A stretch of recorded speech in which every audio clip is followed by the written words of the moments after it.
Welcome to back to my new blog. আজকে আমি আবারও একটা রান্নার ব্লগ নিয়ে এসেছি তোমাদের জন্য। তো তোমার দাদা ভাই আজকে একটু রাতে বাজার করতে গেছিল। আজকে কি রান্না করছি বলবো না, তোমরাই দেখতে পাবে। তো সবার প্রথমে দেখে নাও যে আমি আলুটা ভেজে নিচ্ছি। এই যে এখানে সব মশলা রেডি করে রেখে দিয়েছি, আর এখানে এইটা ধুয়ে রেখেছি। তোমরা বলো তো, কমেন্ট করো যে এটা কি হতে পারে।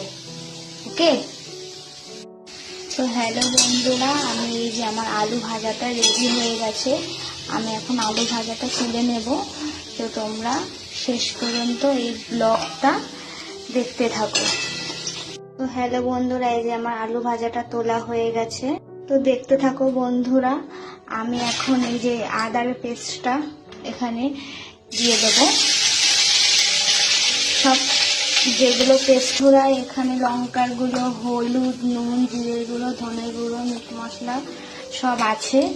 আমি এখন এই মশলাটা এখানে দিয়ে দেব, দিয়ে আবার একটু নাড়িয়ে নেব।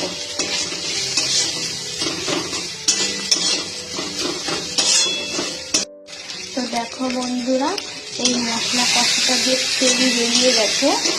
আমি এখন এই যে এইটা কমেন্টে জানাতে বলেছি তোমাদের, এটা আমি এখন এখানে ঢেলে দেব।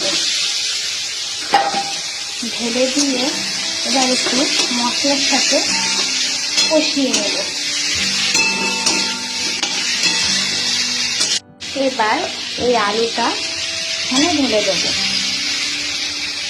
দিয়ে আবার একটুখানি কষিয়ে নেব। তো হাই বন্ধুরা, আমার রান্নাটা কমপ্লিট হয়ে গেছে। তো তোমরা যদি এরকম রেগুলার ভিডিও দেখতে চাও অবশ্যই কমেন্ট করো, আর রান্নাটা তোমাদের কাছে কেমন লাগলো অবশ্যই জানাতে কিন্তু ভুলো না। ওকে, বাই, টাটা, গুড নাইট।